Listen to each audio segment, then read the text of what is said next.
salaamaaleykum wa rahmatulah mbokki jullit yi mbokki taalibe yi yéen ñi xam ne yéen baaxu si ànd Ahlu Café TV ba léegi rek ñu ngi ko ànd ak soxna maam Issa Mbacke Ahlu Café ci jotaay ñaar fukki fan ak ñaar ci weeru koor gi édition 2025 ngeen ànd ko seen site bu mag bi ñaan Ahlu Café TV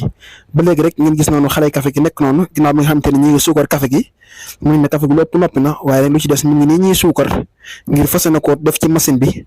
fas yéene koo tàngal suñu ko tàngalee ba noppi rek daal di koy jébbal mboolem commission yi nga xamante ne ñoo féete fi nga xamante ni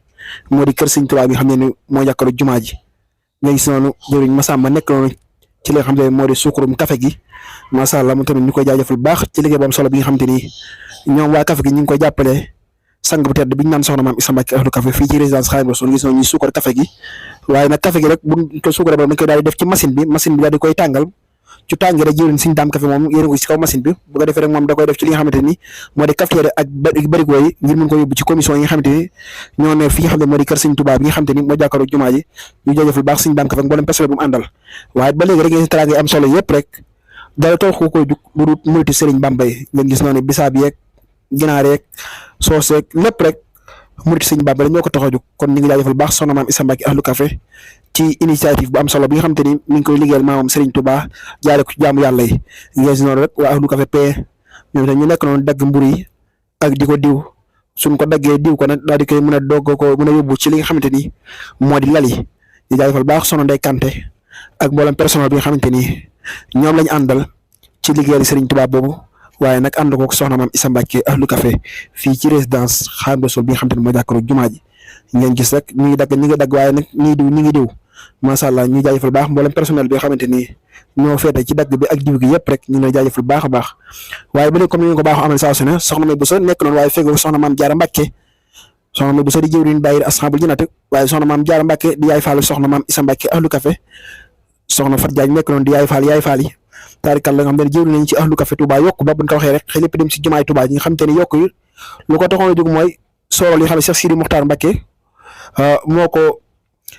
yokkoon mi ñaari soorol yi nga xam te ne Ahlu Café dañ fa amoon cër bu rëy ñu daan def foofu ndogu yi ba yàlla dogal soorol yi noppi waaye nañu indiwaat liggéey bi fii ci kër Sëñ Tuubaa bi nga xam ne mu ne si jumaa ji waaye ànd ko soxna maam Issa Mbacke ba léegi rek ndax ku ne xam ne soxna maam Issa Mbacke moom day jàmbaari Serigne Touba day liggéeyal maamam Serigne Touba waaye ngir gis noonu mbokki taalibe rek ñu ngi toog ci lal yi tiim mboolem li nga xam ne mu baax ci li nga xamante ni moo di dogu macha allah ku ne xam ne waxtu dog minute néew incha allah moo ci des ngir ñu amal li nga xamante ni moo di dog bi fii ci résidence Xaadimu Rasuul waaye mbokki taalibe yi toog noonu ci li nga xamante ni moo di lal yi di taaxirlu waaye rek di profité bu baax di leen tàllalaal loxo baax ci liggéeyal Serigne Touba bi nga xamante ni soxna maam Issa Mbacke Ahlu Café mi ngi koy def fii ci kër Serigne Touba gi nga xam ne boo demee kër Serigne Touba ba ne ci garage ndawam yaa ngi fa waaye boo ñëwee kër Serigne Touba bi nga xamante ni moo ne si jumaa ji di ngeen ko fekk fiit ay ndawam